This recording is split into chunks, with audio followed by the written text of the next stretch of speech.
नमस्कार, DD news पर आप देखना शुरू कर चुके हैं हमारा खास प्रोग्राम। इस वक्त मैं हूं लाल चंद्र सिंह। अगले 1 घंटे में हम देखेंगे कुछ ऐसी खबरें जिन पर चर्चा है जरूरी, और ये चर्चा हम करने वाले हैं अपने संवाददाताओं और मेहमानों के साथ। और आज खास तौर पर बात करने वाले हैं हम कि तवांग मुद्दे पर रक्षा मंत्री ने जब सारी बातें रख दी हैं तो फिर विपक्ष क्यों नहीं छोड़ना चाहता इस मुद्दे को, और क्या कांग्रेस इसी बहाने कोशिश कर रही है विपक्षी एकता की? करेंगे इस पर बात। और आज की जो हमारी खास चर्चा होने वाली है कि कुछ विपक्षी दलों द्वारा शासित राज्यों में खास तौर पर राज्यपालों और उनके संवैधानिक अधिकारों पर क्यों किया जाता है हमला। ये इसलिए भी ये सवाल उठा है क्योंकि वीसी नियुक्ति को लेकर के केरल ने बिल पास किया है, राज्यपाल को बेदखल किया है, और पश्चिम बंगाल में वीसी पर जानलेवा हमला हुआ है। इसके साथ ही आज हम खासतौर पर यह भी बात करने वाले हैं कि बिहार में नीतीश कुमार ने तो कह दिया कि तेजस्वी का नेतृत्व अब आगे होगा, लेकिन क्या जेडीयू के अंदर से ही आवाज उठ रही है तेजस्वी के नेतृत्व के खिलाफ? तो ये सवाल होंगे। और साथ ही कि जम्मू कश्मीर में कुछ पार्टियों को कल्याणकारी योजनाएं भी क्यों चुभ रही हैं, इस पर हम करेंगे बात। और बात होगी कि महाराष्ट्र और कर्नाटक के बीच जो सीमा विवाद है उस पर आज एक अहम बैठक होने वाली है केंद्रीय गृह मंत्री अमित शाह की अध्यक्षता में। तो इन सब मुद्दों पर होंगी बात, लेकिन सबसे पहले इस वक्त की हेडलाइंस। भाजपा की संसदीय दल की बैठक में G20 को लेकर प्रधानमंत्री का सांसदों से आह्वान। यह भाजपा या सरकार का कार्यक्रम नहीं बल्कि देश का है कार्यक्रम।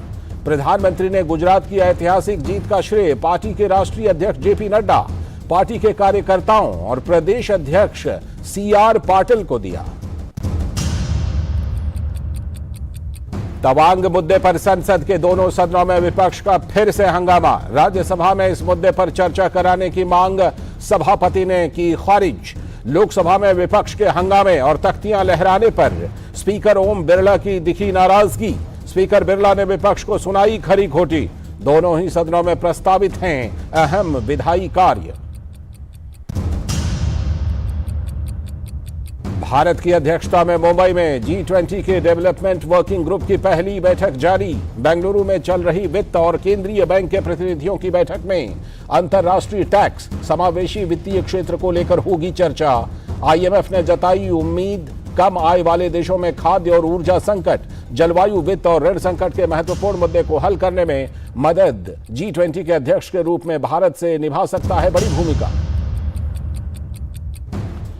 प्रधानमंत्री नरेंद्र मोदी अहमदाबाद में आज प्रमुख स्वामी महाराज के शताब्दी समारोह के उद्घाटन समारोह में लेंगे भाग। अहमदाबाद में 1 महीने तक चलने वाले उत्सव का अगले साल 15 जनवरी तक होगा आयोजन।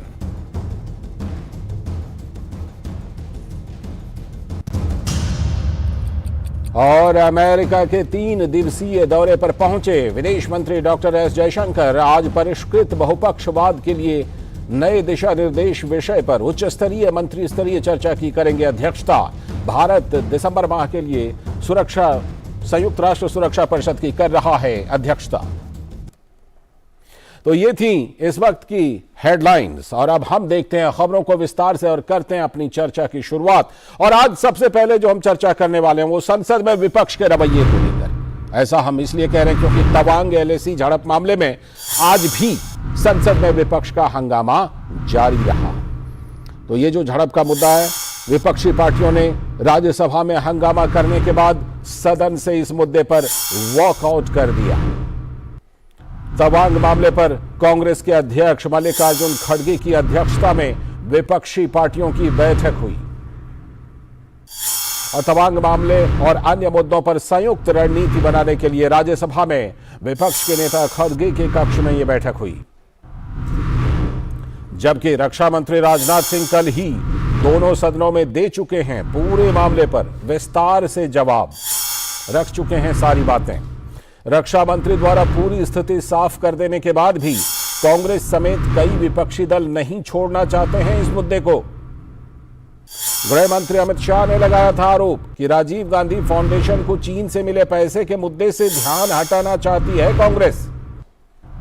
तो क्या संसद के शीतकालीन सत्र में मुद्दों के अभाव के चलते विपक्षी दल खींच रहे हैं तवांग मामले को? और क्या तवांग मामले के बहाने कांग्रेस की कोशिश है कि विपक्षी दलों को अपने साथ लिया जाए? यह कोशिश इसलिए भी है क्योंकि पिछले कई संसदीय सत्रों के दौरान दिखाई पड़ी थी विपक्षी दलों में एकता की कमी। तो क्या कोशिश है विपक्ष की? शैलेंद्र मिश्र हमारे संवाददाता संसद से हमारे साथ इस मुद्दे पर और चर्चा करने के लिए जुड़ चुके हैं।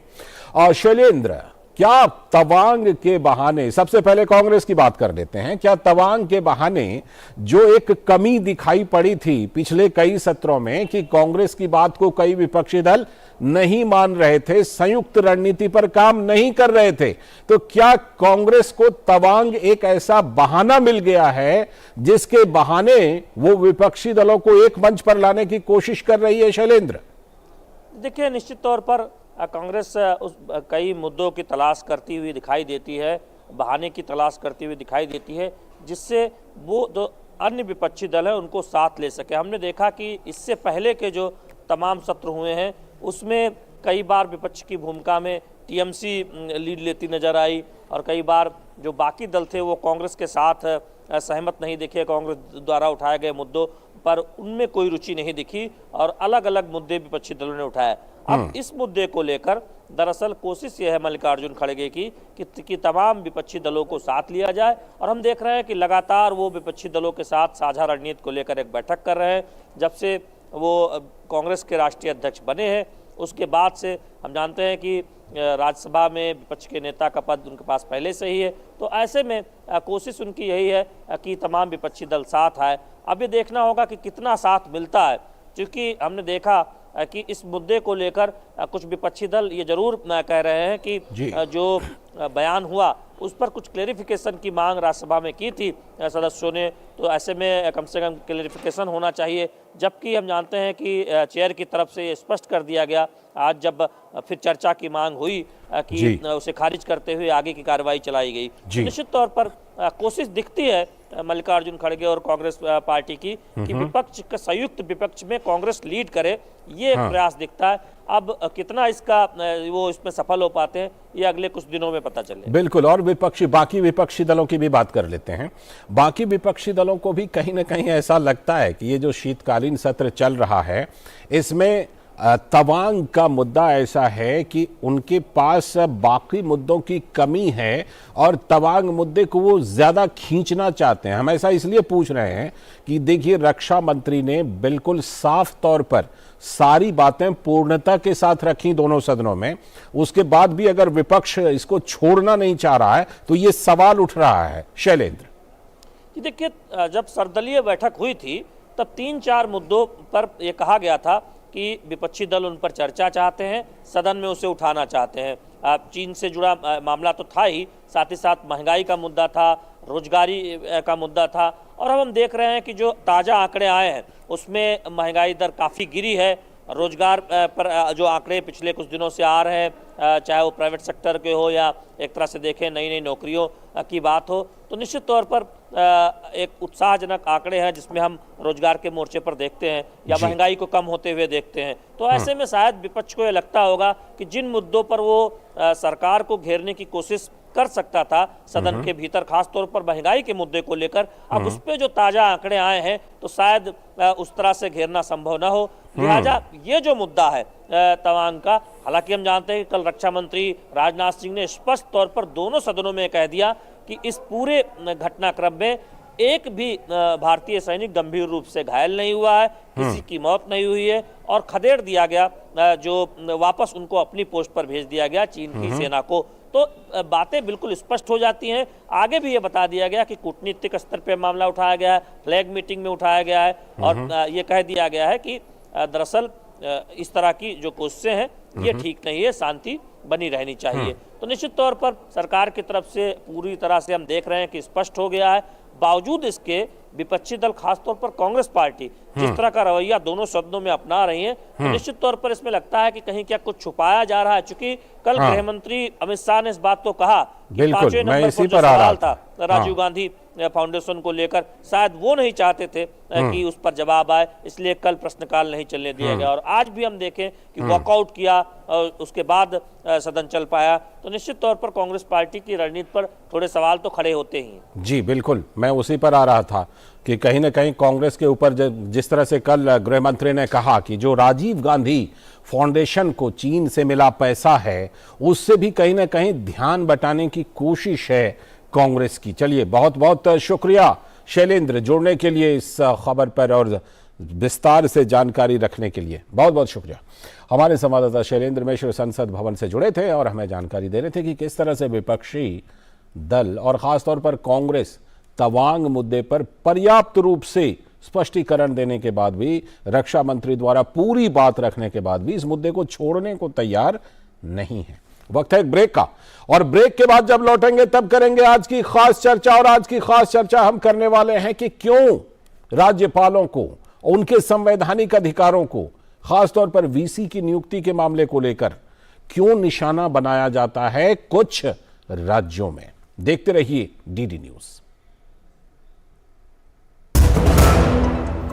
हमने फसल बीमा योजना को अधिक प्रभावी बनाया, उसके दायरे में ज्यादा किसानों को लाए। नहीं है डर नहीं फिकर, मिली हमें नई डगर, फसल का करवा के बीमा, किसान की चिंता को छीना, हुआ सुरक्षित कल, सुरक्षित फसल निश्चिंत किसान, फसल बीमा सबका समाधान। आज ही प्रधानमंत्री फसल बीमा योजना से जुड़ें और फसल नुकसान से होने वाली आर्थिक हानि से निश्चिंत हो जाएं, ताकि प्राकृतिक और स्थानीय आपदा पर भी फसल नुकसान होने पर आप उसकी सही कीमत पाएं। प्रधानमंत्री फसल बीमा से जुड़ने के लिए आज ही नजदीकी कृषि कार्यालय, सहकारी समिति, बैंक शाखा, अधिकृत बीमा कंपनी या जन सेवा केंद्र में जाएं, क्योंकि सुरक्षित फसल निश्चिंत किसान, फसल बीमा सबका समाधान। कृषि एवं किसान कल्याण मंत्रालय, भारत सरकार।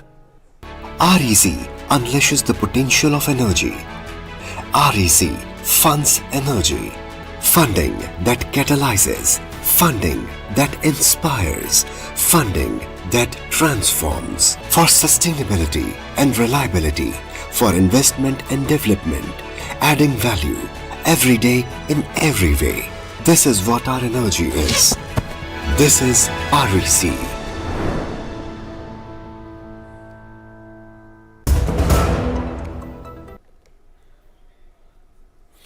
ब्रेक के बाद एक बार फिर से आपका स्वागत है डीडी न्यूज पर। आप देख रहे हैं इस वक्त अब बारी आ गई आज की खास चर्चा की, और ये खास चर्चा हम करने वाले हैं कि क्यों कुछ राज्यों में राज्यपालों को निशाना बनाया जाता है।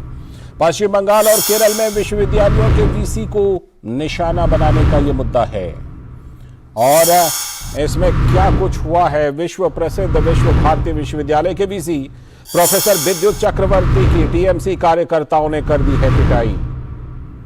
वीसी के सरकारी आवास के मुख्य दरवाजे के पास किया गया यह हमला, जिससे कि वो घायल हो गए, ऐसा पुलिस का कहना है। वीसी प्रोफेसर विद्युत चक्रवर्ती का आरोप है कि बदमाशों ने उन पर पत्थर चलाए और उनके गर्दन पर वार किया। तो वहीं बीजेपी के नेता और विधानसभा में विपक्ष के नेता शुभेंदु अधिकारी ने लगाया है आरोप कि टीएमसी के गुंडे वीसी को निशाना बना रहे हैं। उधर केरल की जरा बात कीजिए तो विजयन सरकार ने गवर्नर को विश्वविद्यालय से मुक्त कर दिया और विधानसभा में पारित किया बिल। मुक्त के बजाय बेदखल कहिए। इससे पहले पश्चिम बंगाल में भी ममता बनर्जी की टीएमसी राज्यपाल को ऐसा ही बेदखल कर चुकी है। बड़ा सवाल यह है कि विपक्षी दलों द्वारा शासित कुछ राज्यों में संवैधानिक व्यवस्था को लेकर क्यों इतना दुराग्रह है। विश्वविद्यालयों के पदेन चांसलर होते हैं राज्यपाल, और वीसी की नियुक्ति का उनके पास संवैधानिक अधिकार होता है।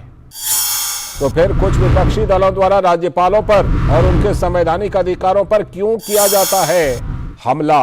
आज हम इसी पर चर्चा करने वाले हैं।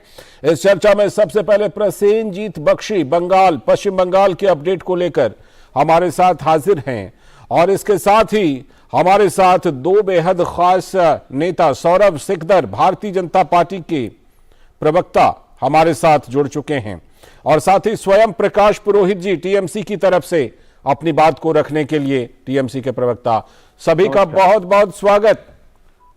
सबसे पहले मैं अपने संवाददाता प्रसेनजीत बख्शी जी के पास चलता हूं।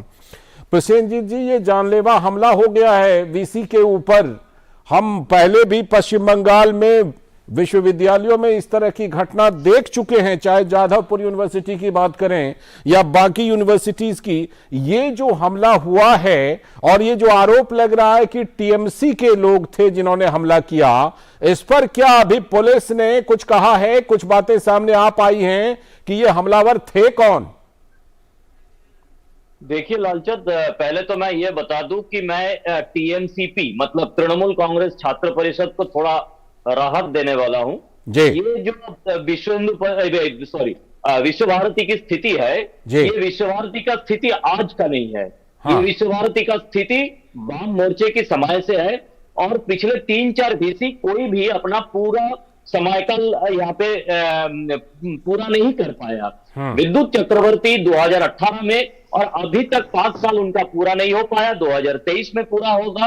अगर वो पूरा कर पाते हैं तो ये विद्युत चक्रवर्ती के लिए एक रिकॉर्ड बन जाएगा। दरअसल बात यह है लालचंद, ये हम थोड़ा सा दुखी है बंगाल में कि हम खबर करते हैं, न्यूज करते हैं जेएनयू के बारे में, लेकिन विश्व भारती पूरे दुनिया के सामने हिंदुस्तान की एक धरोहर है। इस धरोहर को किस तरह से एकदम कैटेगरिकली वाम मोर्चे की समय से और आज तृणमूल कांग्रेस की समय तक किस तरह से इसको बर्बाद किया गया है, इसका एक क्रोनोलॉजी होना चाहिए, इसका एक रिसर्च होना चाहिए। प्रॉब्लम इस बात की है कि विश्व भारती यूनिवर्सिटी का एक जो जियोग्राफिकल एरिया है वो भी एक प्रॉब्लम है। प्रॉब्लम यह है कि ये इसका कोई बाउंड्री नहीं है। ये बोलपुर शहर के बीचों बीच इसका, क्योंकि जब रविंद्रनाथ ठाकुर के पिता ने इस जगह को चुने थे तो तब उस वक्त वो सोचे नहीं थे कि वहां पे अनुव्रत मंडल होंगे, वहां पे इस तरह की कोई लोग होंगे, कभी उन्होंने सोचा नहीं था। लेकिन आज अनुव्रत मंडल पैदा हो गया, इसके पहले वाम मोर्चे की कुछ लोग पैदा हो गया। और ऊपर से मैं तीसरा एक बात बताना चाहता हूं कि गुरुदेव के नाम पर बंगाल में राजनीति और अपना पेट चलाने के लिए जो कुछ भी चलता है, मैं तो समझता हूं कोई अदानी अंबानी नहीं, हिंदुस्तान की सबसे बड़ा कॉर्पोरेट प्रोडक्ट है गुरुदेव रविंद्रनाथ टैगोर, जिनको बेचकर काफी लोग खाते रहते हैं। ठीक है, यह है विश्व भारती की तरफ। और अब जो दूसरे यूनिवर्सिटी की बात बता रहे हैं, उसकी अगर मौका है तो मैं बताऊंगा, आप बताएं। ठीक है दादा, लौटता हूं आपके पास और बने रहिएगा हमारे साथ, क्योंकि हम इस पर भी आपसे चर्चा करने वाले हैं कि राज्यपाल के अधिकार को बेदखल करने की कोशिश सिर्फ केरल में नहीं हो रही है, बल्कि इसके पहले पश्चिम बंगाल में भी हो चुकी है। लौटूंगा आपके पास, लेकिन पहले मैं सौरभ सिकदर जी से सवाल पूछना चाहता हूं। सौरभ सिकदर जी, विपक्ष के नेता और आपके नेता शुभेंदु अधिकारी ने कहा कि टीएमसी के लोगों ने, टीएमसी के गुंडों ने यह हमला किया है, ऐसा आप किस आधार पर कह रहे हैं सौरभ सिकदर जी? नमस्कार सबको। नमस्ते। देखिए, ये विश्व भारती का जो रजिस्ट्रार है अशोक महतो जी, उसने एक स्टेटमेंट इशू करके बोला कि जब ये धरना चल रहे थे तो वहां पे वीसी के घर में, विद्युत बाबू के घर में ये टीएमसी के गुंडे लोग पथराव किया है और गाली दे गया है, वो वहां तोड़फोड़ करने का कोशिश किया गया है। अब देखिए, टीएमसीपी छात्र आंदोलन को लेके इतने बड़े बड़े बात करता है, तो मैं एक प्रश्न करना चाहता हूँ, पिछले 7 साल से बंगाल में किसी भी कॉलेज में छात्र संसद का चुनाव क्यों नहीं हुआ? क्योंकि ये छात्रों में इसका कोई जनाधार नहीं है। नहीं तो आप 7 साल हो गया, आप इतने दिन से राज्य में सरकार चला रहे हैं, आप कहीं पे भी चुनाव नहीं कर पाते, किस डर से आप छात्र संसद का चुनाव नहीं करवाते? जी। दूसरा, जैसे प्रसन्नजीत दादा ने अभी बोला, प्रसन्नजीत दादा हम बहुत वरिष्ठ पत्रकार है, तो दादा ने जैसे बोला कि विश्व भारती खाली एक यूनिवर्सिटी नहीं है, वो बंगालीज का एक सेंटिमेंट है। बंगाली को जब भी छुट्टी मिलता है वो महीना में 2 महीना में एक बार विश्व भारती जरूर घूमने चला जाता है, एकदम प्रांतिक से प्रांतिक आदमी से लेकर समाज के उच्च स्तर का आदमी तक। वो एक दर्शनीय स्थान है। गुरुदेव रविंद्रनाथ टैगोर को बंगाली भगवान के जैसा मानता है, गुरुदेव मतलब वो गुरुदेव ही है। तो आज ये विश्व भारती का गरिमा तक ये लोगों ने नहीं छोड़ा है। क्योंकि इसका दादागिरी, इसका गुंडागिरी, कैंपस में जो अवैध कार्य चल रहा था, इसका मेला को लेके जो आर्थिक दुर्नीति चल रहा था, इस वीसी ने ये सब बंद कर दिया। आप स्वयं और प्रकाश अनुव्रत पुरोहित जी मंडल से तो जवाब लेते ही हैं। था सबके ऊपर। हाँ, आप स्वयं प्रकाश पुरोहित जी से जवाब लेते हैं। स्वयं प्रकाश पुरोहित जी, आपसे मैं ये सवाल जानना चाहता हूँ। एक तो सौरभ सिकदर ने जो बात उठाई कि आखिर विश्वविद्यालय के कैंपस में चुनाव क्यों नहीं हो रहे हैं, और दूसरी बात ये कि पहले राज्यपाल को उनके वीसी नियुक्ति के अधिकार से बेदखल करने की कोशिश और अब वीसी को डराने की कोशिश, ऐसा कुछ है क्या स्वयं प्रकाश पुरोहित जी? नहीं, ऐसा नहीं है। आपने देखा होगा कुछ दिन पहले, देखिए ये भारतीय जनता पार्टी वाले पूरे देश के जितने भी हायर इंस्टीट्यूशन है, आप जेएनयू, आप एप्टीट्यूड, सबकी बात करते हैं कि सब जगह इन्होंने अपना अधिकार कर दिया है। और इसी तरह से ये जो विद्युत चक्रवर्ती है, इन्होंने देखिए ये छात्रों की मांग पर ये धरना प्रदर्शन चल रहा है। आप छात्रों की मांग को आपको मानना तो वाइस चांसलर की ड्यूटी है, मगर आप उसको इग्नोर करेंगे। वहां पे जिस तरह की अनैतिक कार्य हो रहे हैं, मैं अभी टीवी चैनल में नहीं बोल सकता, क्योंकि अगर हम लोग थूकेंगे तो हमारे ऊपर ही छींटे गिरेंगे। आप वो बंगाल की धरती, आप ये रविन्द्रनाथ टैगोर के बारे में भारतीय जनता पार्टी वाले बड़ी बड़ी बात करते हैं, मगर इनको पूछिए कि वहां पे अगर राज्य की मुख्यमंत्री को निमंत्रण नहीं दिया जाता है, कॉन्वोकेशन क्यों नहीं हो रहा है? ये चुनाव की बात करते हैं, मैं बोलता हूं कॉन्वोकेशन बंद करके रखा है उन्होंने, कॉन्वोकेशन नहीं होता है। वहां की छात्रों की जो भर्ती होती है उसके अंदर में वाइस चांसलर अपनी मनमानी करते हैं। उस तरह की कार्रवाई के खिलाफ छात्र का अधिकार है स्कूल के अंदर में। जैसे आप कोई भी यूनियन होती है, छात्र अपनी मांगों को लेकर के धरने पर बैठ सकते हैं, बिल्कुल जायज मांगों को लेकर बिल्कुल बैठ सकते हैं। वहां पे उस विद्यालय के चांसलर के निर्देश पर उनके ऊपर में अगर किस तरह की घटिया टिप्पणी की जाती है, घटिया तरह की, हम किसी भी तरह की, कोई भी तरह की अगर इस तरह की अगर अग्रेसिव कोई भी तरह का अप्रोच होता है किसी भी छात्र का, हम नहीं चाहते हैं ना, हमारी पार्टी इसकी स्टैंड के ठीक है। स्वयं प्रकाश जी, आपकी एक बात अच्छी रही कि देखिए छात्रों को मांग करने का अधिकार है, उनकी जायज मांगों को वीसी को मानना चाहिए, लेकिन क्या अगर मान लीजिए किसी मांग को लेकर आंदोलन चल रहा है तो वीसी पर जानलेवा हमला कर देंगे, पत्थर चला देंगे, गर्दन पर वार कर देंगे? आप देखिए, हमला पहले वहां से सिक्योरिटी गार्ड ने किया है। आप अगर भीड़ को उकसाएंगे, आप कोई भी भीड़ है, अगर एक भीड़ के लोग बैठे हैं, अगर 2-4 आदमी जाके अगर उसको उकसाएंगे तो कुछ भी एग्रेशन हो सकता है। फिर वो यूनिवर्सिटी का रजिस्ट्रार ने बोला है, ये मैं नहीं बोल रहा हूं। छात्र और युवा, आज जिस तरह की बेरोजगारी और महंगाई बढ़ गई है, छात्रों में तो एक गुस्सा ऑलरेडी तैयार है। आज बेरोजगारी जिस तरह से बढ़ गई है, इसकी जिम्मेदारी तो सभी की बनती है। ठीक है, तो उसकी जिम्मेदारी के लिए वीसी पर हमला तो नहीं करना चाहिए ना, जानलेवा हमला। मैं हमले के पक्ष में नहीं, मुद्दे को उठाइए, सब जगह पर उठाइए, बिल्कुल लोकतांत्रिक देश है, उठाइए पूरी तरह। हम हमले के पक्ष में नहीं है, किसी भी तरह के हमले के, किसी भी तरह के अगर इस तरह का एग्रेसिव रवैया हो उसके पक्ष में ना हम है ना तृणमूल कांग्रेस के कोई भी पदाधिकारी है। ये मैं आपको बता देता हूं। ये जो भी एजेंडा है, वाइस चांसलर को वहां से हटाना तो फिर ये भी उम्मीद है कि जो दोषी हैं हमले के, उनकी पहचान करके आप उनको अपने आप से अलग करेंगे? जरूर वहां पे जांच होगी, क्यों नहीं होगी, जांच जरूर होगी, हर चीज की जांच होगी। पुलिस में अगर उसकी एफआईआर होती है, किसी पे भी हमला होता है, तो एक पुलिस एक जो कानूनी कार्रवाई है वो क्यों नहीं होगी? ठीक है, लौटता हूं आपके पास भी और सौरभ जी के पास भी, लेकिन दादा का रुख करता हूं। प्रसेनजीत दादा, जो हमने आपसे बात कही थी और जो सवाल हमने पूछा इनसे, स्वयं प्रकाश जी से, जो केरल में आज हो रहा है राज्यपाल को बेदखल करने की कोशिश, पश्चिम बंगाल में यह कोशिश ममता बनर्जी की सरकार कर चुकी है, तो क्या पश्चिम बंगाल में दो तरफा यह हमला है कि एक तरफ राज्यपाल को बेदखल करने की कोशिश करो और दूसरी तरफ वीसी के मन में डर का माहौल पैदा करो? प्रसेनजीत दादा, देखिए लालचंद, मैं तो पहले डीडी न्यूज का आभार प्रकट करना चाहता हूं कि ये पहला नेशनल न्यूज है जहां पे बंगाल की वर्तमान शिक्षा के बारे में कुछ चर्चा हो रहा है। कोई समझ नहीं रहा है कि यहाँ पे किस तरह की स्थिति पैदा होकर रखा है पिछले कई सालों से। जी, कहानी यह है कि अगर बंगाल की स्टेट ओन्ड यूनिवर्सिटीज की बात करें, जितने सारे स्टेट ओन्ड यूनिवर्सिटीज है, वहां पे जो वाइस चांसलर है, कोई भी वाइस चांसलर होने का जो एजुकेटिव और प्रोफेशनल एक्सपीरियंस होना चाहिए, एक भी नहीं है। मैं जिम्मेदारी के साथ बता रहा हूं पुरोहित जी, आप पता कर लीजिएगा, एक भी यूनिवर्सिटी में एक भी वाइस चांसलर ऐसा नहीं है जो खड़े उतरे जो वाइस चांसलर की पूरे देश में एक क्राइटेरिया है, उसके ऊपर ये सारे पॉलिटिकल अपॉइंटमेंट है। पहली बात। दूसरी बात है, ये जिम्मेदारी के साथ एक पत्रकार होने के बावजूद भी मैं कह रहा हूं, क्योंकि इसका डिटेलिंग है सबके पास।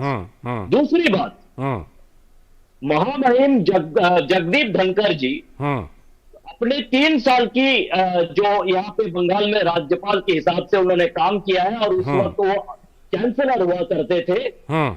चाहे वो यूनिवर्सिटी की कोई काम हो, चाहे वो सरकार की कोई काम हो, चाहे वो असेंबली चलाने की कोई काम हो, किसी काम कॉन्स्टिट्यूशन के खिलाफ वो किए नहीं है। ठीक है, ठीक है। ये भी दावे के साथ कह रहा हूं, ये जो उनको लेकर तरह तरह की बातें तृणमूल और वामपंथियों की तरफ से हमने सुने हैं, ठीक है, लौटता हूं दादा। एक भी काम गलत नहीं है, मैं खत्म करता हूं। ठीक है, ठीक तो है। प्रॉब्लम ये है कि ये जो यूनिवर्सिटी में वाइस चांसलर पोस्ट के लिए जिस तरह से कानून के दायरे में रहकर जगदीप धनखड़ जी काम करने की कोशिश कर रहे थे, इसको बंद करने के लिए और अपने हिसाब से वाइस चांसलर के नाम पर किसी को थोप देने के लिए, जो अभी जेल में है। ठीक है, लौटता हूँ।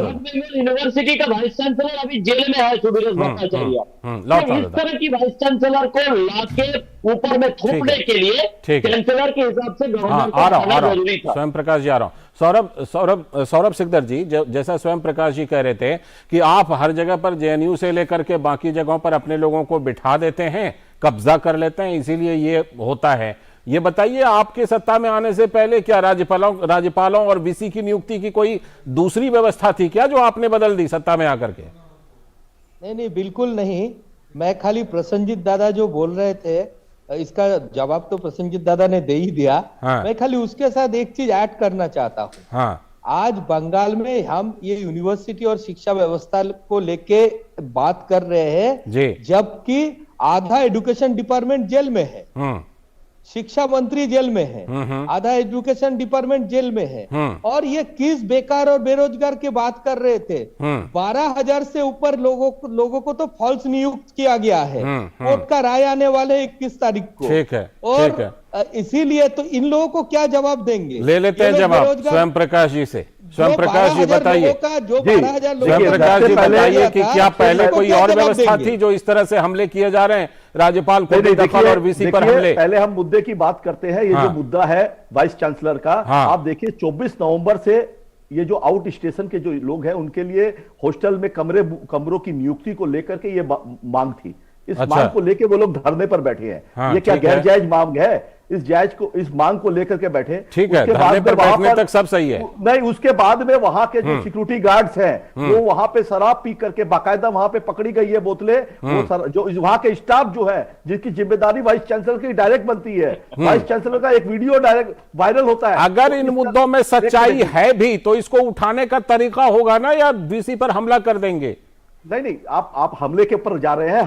हमले को हम पहले ही खारिज कर चुके हैं कि हम हमले के पक्ष में नहीं है। लेकिन राज्यपाल को भी बेदखल करने की कोशिश की थी आपने बंगाल में, केरल की तरह।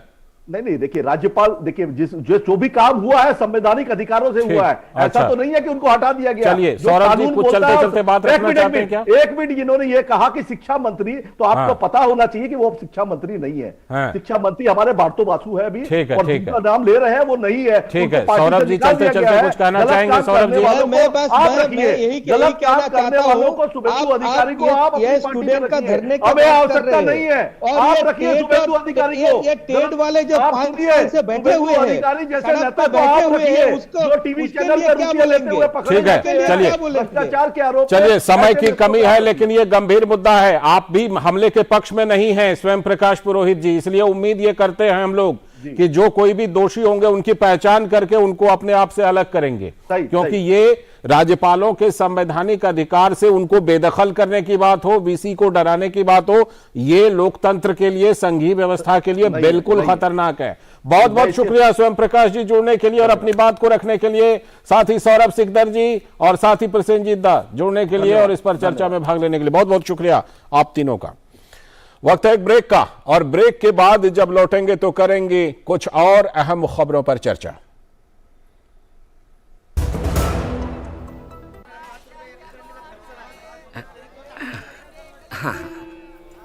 जैसे सही वजन से ग्राहक होते हैं खुश, वैसे ही सही सुरक्षा से परिवार होता है कल की चिंता से मुक्त। इसलिए मेरी मानो, आज ही जुड़िए प्रधानमंत्री जीवन ज्योति बीमा योजना और प्रधानमंत्री सुरक्षा बीमा योजना से, जो देती हैं 2-2 लाख रुपए।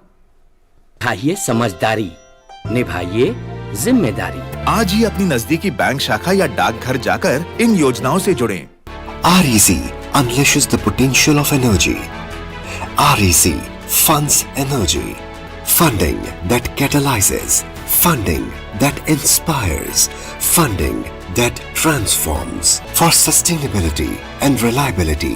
For investment and development. Adding value every day in every way. This is what our energy is. This is REC.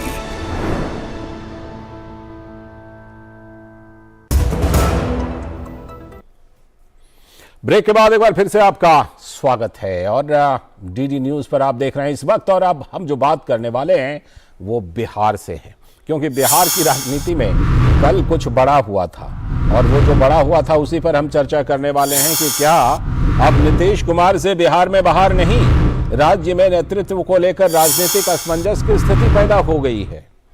सुशासन का दावा करने वाले नीतीश कुमार अब बिहार की जिम्मेदारी तेजस्वी यादव को सौंपने जा रहे हैं, यह ऐलान किया है उन्होंने।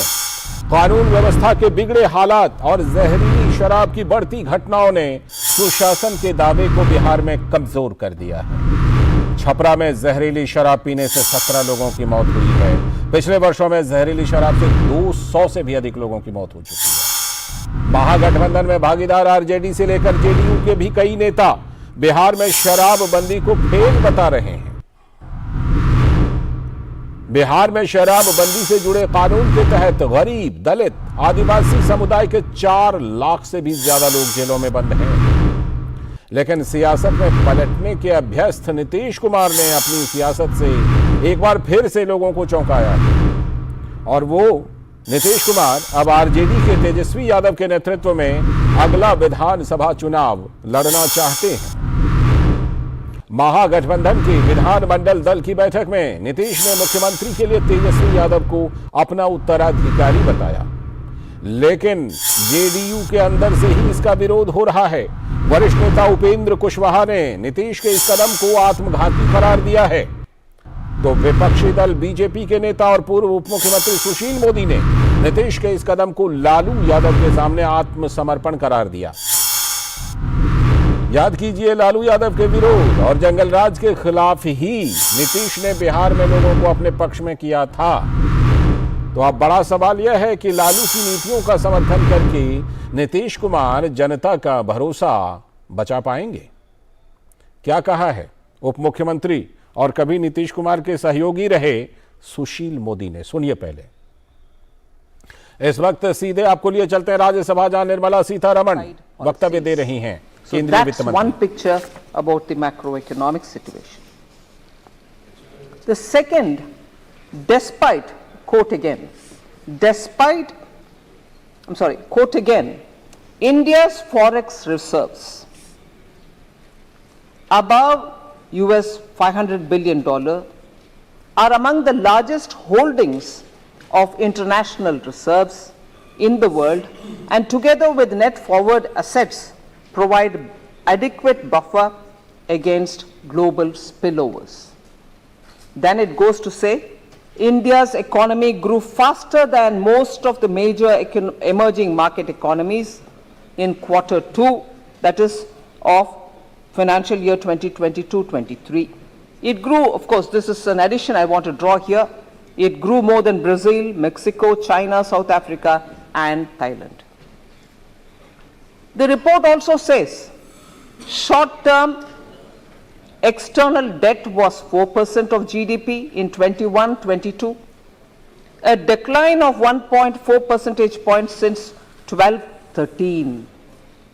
Since the taper tantrum in 2013, India's forex reserves have almost doubled and provide better coverage of external debt than other emerging market economies.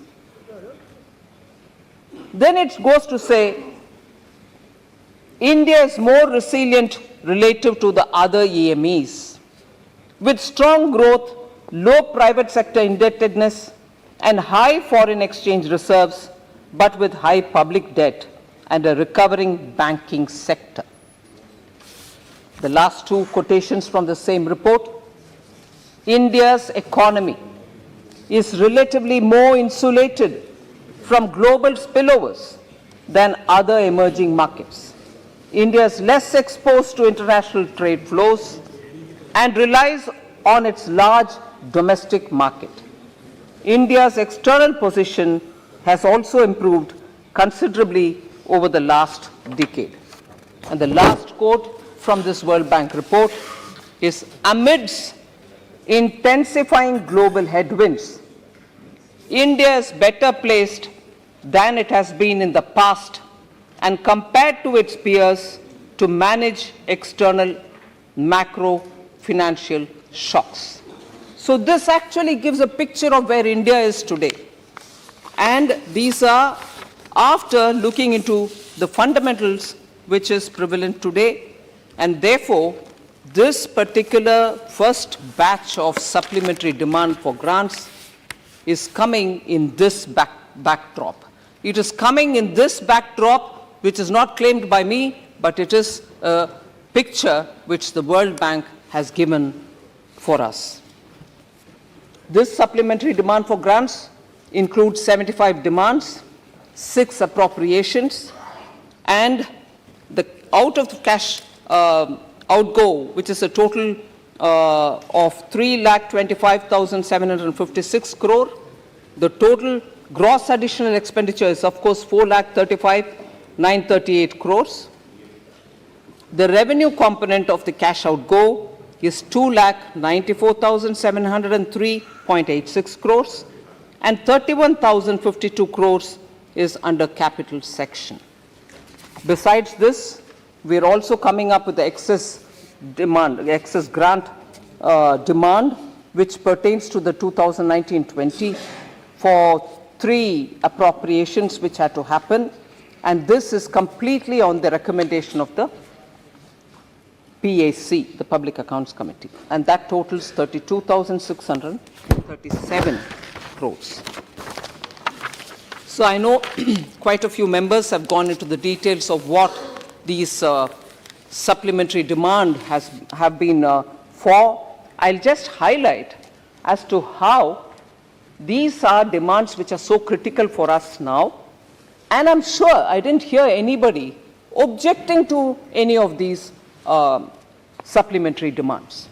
Just to highlight, the fertilizer subsidy that we are demanding as a supplementary is 1,09,288.95 crores. And I want to highlight the fact that India, which is largely an importer of fertilizers, will have to now also start working on self-sufficiency as regards fertilizer manufacturing in this country, and a lot of efforts are going on that score. But even with that being so, both the indigenous manufacturers and suppliers of fertilizers, as much as the imported, do get the subsidy. So this 1,09,000 odd crores are going for indigenous as well as for imported subsidy for both the phosphorus and potassium imports which are happening. Also for urea, both for the import and also for domestic manufacturing. So it's not as if everything which is being given as subsidy is only going for imported variety, but it's also both for the domestic. Food and public distribution gets 80,348. This also is going towards the Garib Kalyan Anna Yojana, and also for the decentralized procurement of food grains under the NFSA. Rural development, normally and largely, many members spoke about why Manrega gets less, why Manrega shouldn't be given more, why Manrega is not being utilized. I would just want to highlight the fact, sir, that while we'll talk about the Manrega in specific, the Manrega component of the supplementary demand for grants is for 16,400, which is the National Employment Guarantee Fund, and grants for creation of capital assets, which is 16,400 under Mahatma Gandhi. So both the wage component and the material component are being given through this 45,177 which we ask from you. So on the petroleum natural gas component of the supplementary demand, which is 24,943, I will spend a few minutes on that because I want to put forth to many members who have been talking about this as to where this money is actually going. It is certainly going to the oil marketing companies to an extent because domestic LPG operations and also for compensating for several of the losses which the OMCs have made. So this money goes to them. But more importantly, a total of about 8,000 crores from this 24,000 which is in this supplementary demand actually goes for the Ujjwala component, meaning for the LPG supply which is happening for the poorest of the poor under the Ujjwala scheme. Remember, I said it in the budget that for every cylinder there shall be 200 rupees given for the Ujjwala scheme beneficiaries, because that is the way in which we want to cushion at least somewhat for the price increases. So 8,000 crores, sir, is being given from the BE and from this supplement, total put together 8,000 crore to take care of the gas price increase which should not hurt the poor, and therefore for many of the members who raised voice saying गरीब के लिए Ujjwala cylinder दे दिया मगर दाम बढ़ गए, from budget till today that 200 rupees per cylinder to the poor is being given, and the total which is now both BE and here put together. BE, in fact, we had given only about 800 crores. Here, 7,210 crores is being added to it so that the Ujjwala consumers of LPG are given sufficient cushion. So I want that to be taken note of. Railways have been given 12,000 crores. And Railways gets 12,000 because that will meet the capital outlay of railways, and after all that has to be improved because the infrastructure facility for the railways is a very critical thing for the armed janta who move in trains. I am also proposing, which is not a part of this, it might come in the future, but I would like for the comfort of many of the honorable members who are concerned about railways and work in railways, particularly capital expenditure which is required, this supplementary grant talks for 12,000 crores, but in all probability what is under consideration is something which I want to put before you, about 10,000 crores over and above this 12,000 which is part of this is also going for railways for their infrastructure capital expenditure, which is under consideration, almost reaching to the logical conclusion. Transfers to J&K 8,956. I want this to be reiterated. I want to highlight the fact that for meeting revenue and resource gap, an additional expenditure for Jhelum Tavi flood recovery project, both put together 8,956 is being given to J&K. This is over and above what we had given for J&K during the BE stage, that is the budget stage. Now we are giving further for J&K by transferring 8,956. Again, over and above the budgeted estimate is 1,400 crores which is being given to Puducherry for providing additional central assistance to meet the revenue and resource gap. So the supplementary demand for grants is coming up with these, and I'm sure not one member of the parliament, I'm very grateful, has spoken saying you shouldn't be doing this. On the contrary, more is being asked, but certainly we have provided for these, which I want to highlight. So now I go to picking up on the topics on which many members have spoken, other than the contents which have been specified in the supplementary demand for grants statement itself. Members have raised a lot of issues on which I go by issues in which several members may have spoken on a particular issue, but I go by issues so that many members' questions can get answered. So the food and fuel and fertilizer subsidy, there were questions asked. And also drawing from that and also drawing from the fact that the amount which is claimed during the supplementary demand for grants, people felt if BE at the time of BE you mentioned something, today you're raising so much more. What is the level of assessment then and what is the level of assessment now? How is it going to touch your fiscal deficit commitments that you've given? I want to highlight the facts, sir, that in 2008-9, global financial crisis, there were 2 supplementary demands. The Constitution allows you to do 2, 3, not beyond 3, of course. And during the global financial crisis, which of course then was big, but now looking back with the benefit of hindsight, we are at a pandemic and post-pandemic war-related economy globally affected. During the 2008-9 global financial crisis, through the 2 supplementary demand for grants, 20% more than what was stated in the budget was brought under the supplementary demand. 20% more. So if we are talking about BE time assessment, your assessment is not good enough, you're not able to get a picture, you should have done a better assessment rather than come with a big amount during supplementary. No, budget makers then now all look at the avenues of revenue and also the ways in which allocations can be made. And as you go through the year, you are in a position to raise more, bring in more demands, and this is absolutely acceptable in the process of budget making. So there's nothing unusual this year that we've come with a huge demand. 20% of what was, of the original budget was brought in even after 2008-9 crisis. Sorry?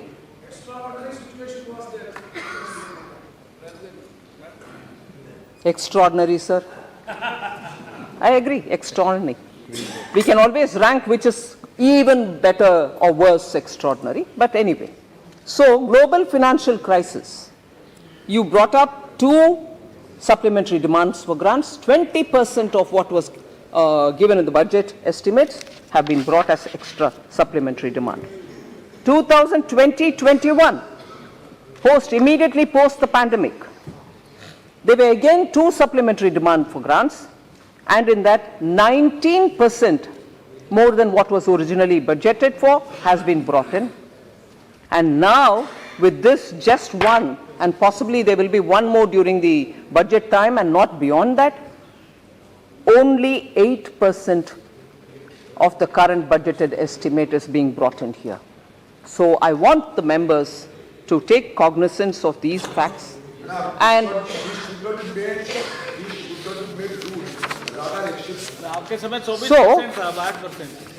20% है financial crisis के बाद 20% उनका. So sir,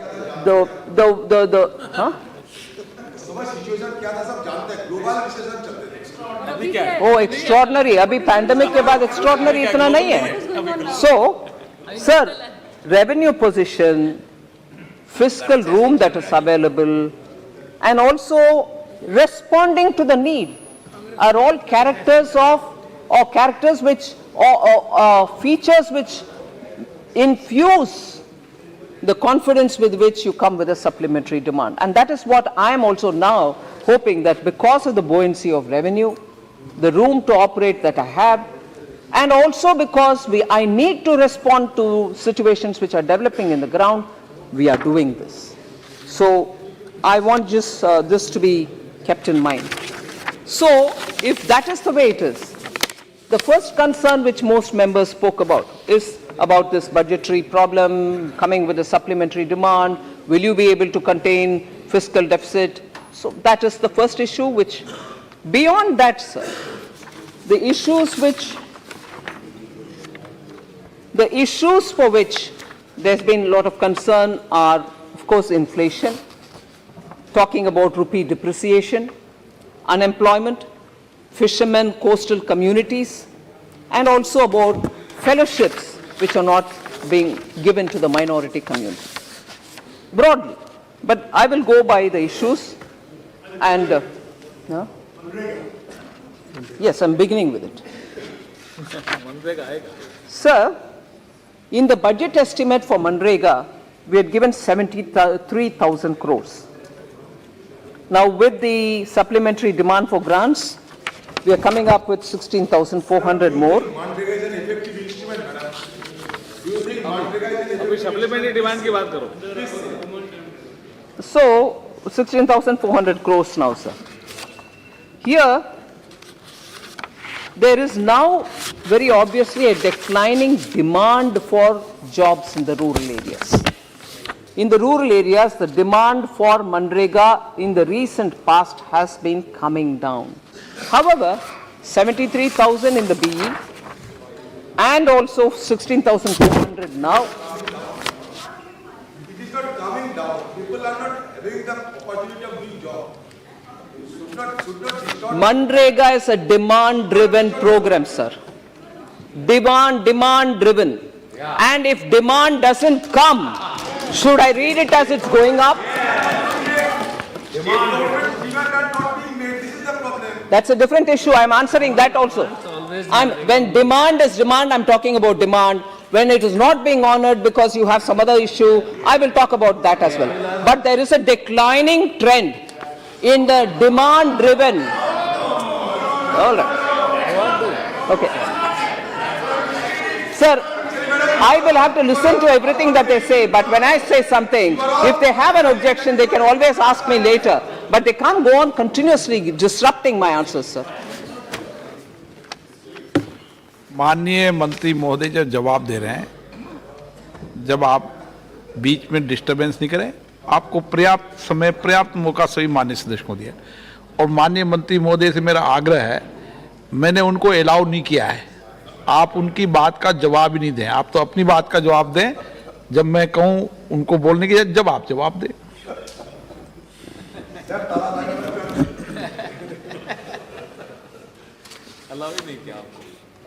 Sir, other than the fact that Manrega, we provide this much, we provide that much, concerns have been raised by particularly members coming from West Bengal about how we have not honored their bills. Sir, and Manrega funds to West Bengal has been put on the hold since March 2022 because of complaints which were received from various people. Now, as per the Manrega Act, the central government, upon receiving these complaints, shall keep the release of funds on hold till necessary explanation is received from the concerned state. It's a different story, and I'm not relying on that the newspapers are complaining about misuse and so on. I'm not referring to that. But complaints have received, we've sent it to the state government saying, can you please explain it? The amounts I can read by the states, list of states who have to get their Manrega funds. Sir, all these issues have been discussed. I'm coming. I was physically present when Mr. Sudipto Bandyopadhyaya spoke. I've heard every bit of what you've said. Let me answer, sir. Like, I go by your guidance that you have not asked him to speak. So as per Manrega Act, the central government, upon receiving complaints, shall hold the funds from getting released. All issues have been cleared. I've not even answered, sir. Have been cleared already. Now money should go back to the state person. This is what you said, Honorable Member, when you spoke. I heard you also. Please listen to my reply. Kindly please listen to my reply. I've not completed it. I am a very good listener of the House. I want to listen to your speech. But you interrupted me already. I am telling you the fact. Minister of the department has given me a Bengal missing and we are getting the other thing. That is Sir, my replies are normally prepared with the concerned department inputs. So if honorable members would kindly wait till I finish, it'll be okay. Drop of a hat. You get up at the drop of a hat, sir.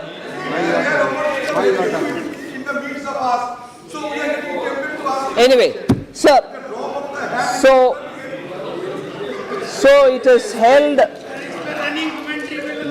No, sir, this is disrespecting, sir. Very.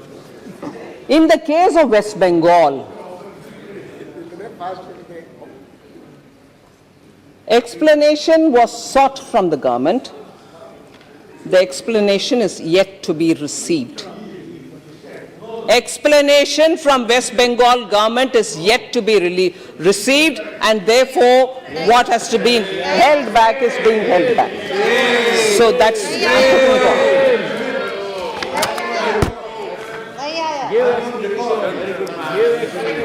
Sir, Manrega, there are other concerns also.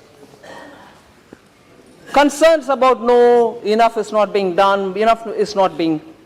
I just want to give a comparison between the number of man days which have been created between 2006-07 to 13-14 and between 14-15 to today. Man days created in crores then was 1,660. Now for the comparable period, it's 2,341. Funds released, therefore, is 2,13,220 crores then. It's 5,76,303 crores now. For the comparable periods, number of completed works, sir, in lakhs. 153 lakhs was completed then, and a comparable period now, it's 602 lakh of works have been completed. Sir?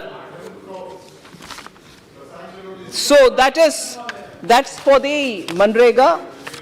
The lists of how much is pending due to lack of utilization certificate not coming here, I can always provide for whoever member who wishes to have a copy of it. Sir, I would then go to addressing one small issue. There's not much, but it was more for one particular state, but I will nevertheless say it. It is on the GST compensation cess. Particularly Tamil Nadu raised the issue that 10,000 crores is pending for us. I would like to highlight that the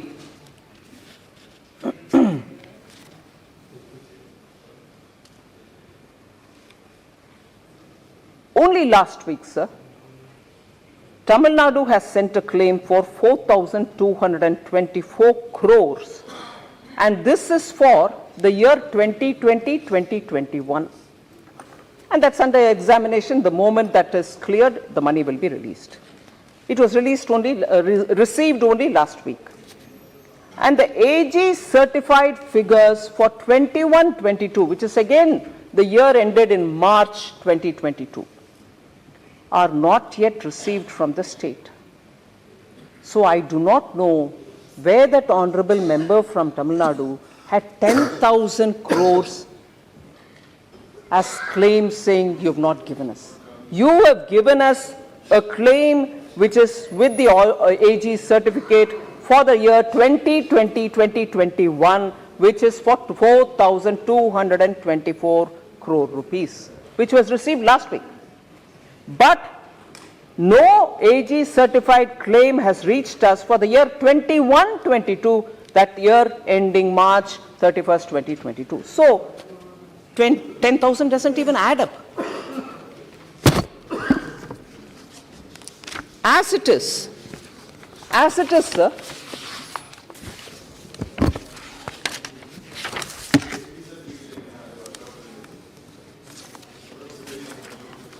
it is state-wise, I just would like to highlight compensation cess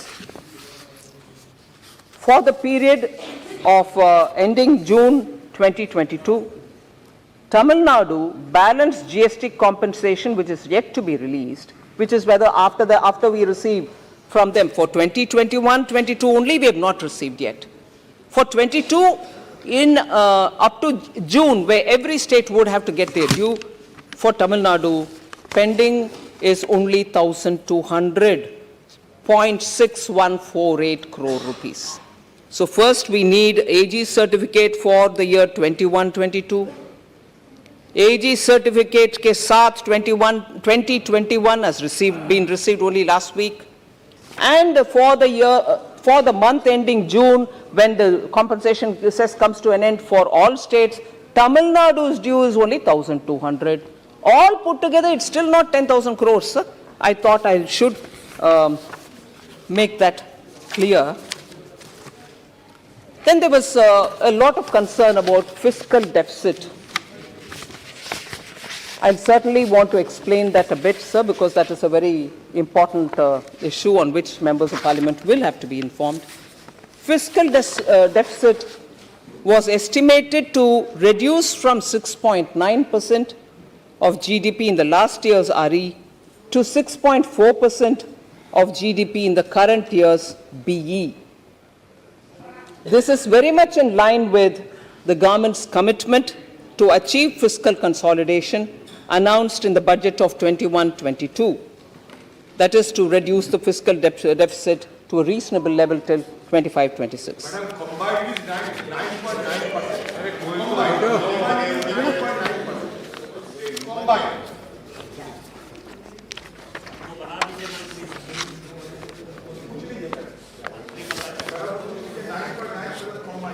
So on the fiscal deficit, sir, I've given a commitment which was given earlier in the budget, and I repeat that. And the current situation also very clearly gives me that kind of a feeling that we'll be able to comply with what we have said in the budget. Sir, then Minister, quite a few honorable members raised issue about inflation. There are different points which I want to highlight here. We keep a very close watch, and I just want to highlight the fact prices of pulses, edible oils, vegetables are monitored by an informal group of ministers, and we work together. There is an interministerial committee which meets every week on agri commodities, and we closely monitor it. The buffer stock of pulses, I know, I think it was the member of Congress from Punjab who spoke, Amar Singh ji, I think, he spoke about the buffer stock concerns. I just want to say the buffer stock of pulses has been maintained for price stabilization in 2020-21, 21-22, 22-23, and calibrated release of pulses from the buffer stock will moderate the price of pulses in the market. The import duty on masoor was brought down to 0% with effect from 26th July 2021, and that continues. And central government on 1st September 2022 decided to provide 1.5 million tons of chana to states and union territories at a discounted rate for distribution under various welfare schemes.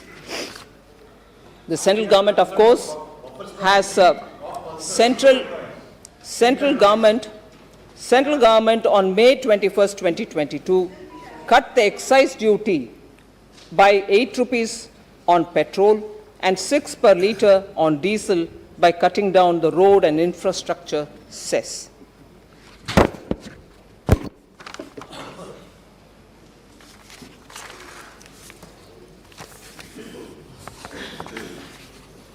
And due to all these policies, sir, and the steps taken,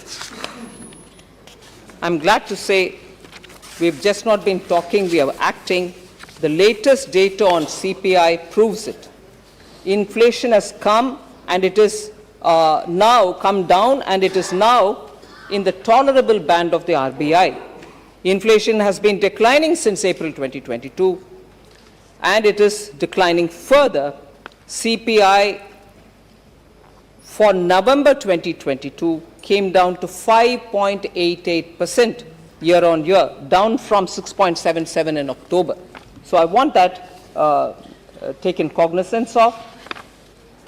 It's a bit difficult when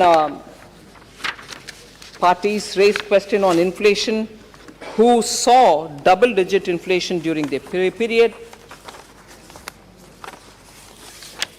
And that's not something which I'm imagining, sir.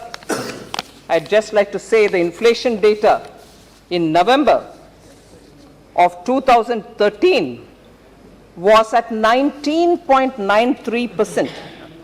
And the earlier month in October, it was 18.19%.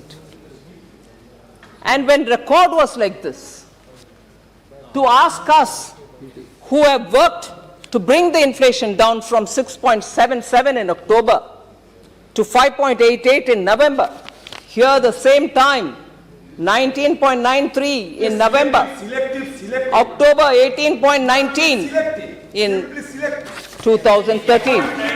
Now if they are asking us to bring it down further, we'll bring it down further for common people's sake. But can they ask us? 18 and 19% inflation?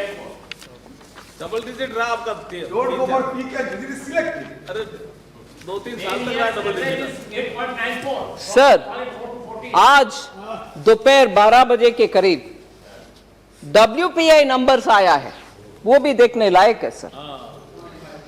WPI inflation comes to 21 months में सबसे lowest में आया है। 5.85% year on year, November 22. WPI inflation was 8.39% in October, whereas in November it's 5.85%. Food inflation, sir. Food inflation is at 2.17% versus 6.48 month on month.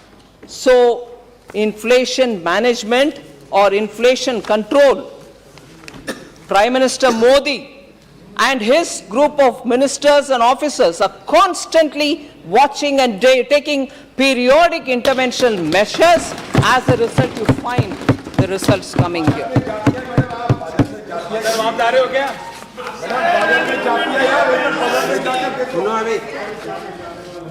Sir, the other main issue on which many members spoke was about the depreciation of the Indian rupee. Depreciation of Indian rupee, and they kept mocking at me saying, oh no, you don't understand, rupee is not weakening. It is a matter of fact. Every report has told you that Indian rupee against every other currency has only strengthened. And against the dollar,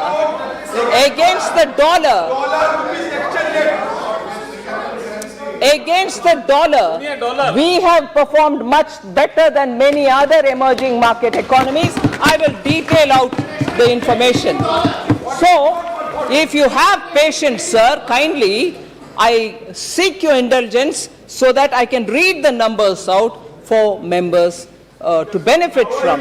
It is not off the cuff that I keep saying things. It is a truth about the Indian rupee, and that has to be appreciated rather than, oh no, Indian rupee is this, oh no, Indian rupee is that. Sir, Indian rupee, movement of all currencies of various emerging markets against the US dollar.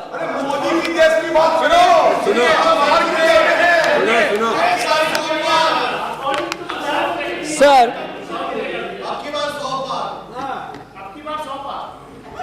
movement of currencies of various emerging market, and I'll read India also, emerging market economies against the US dollar.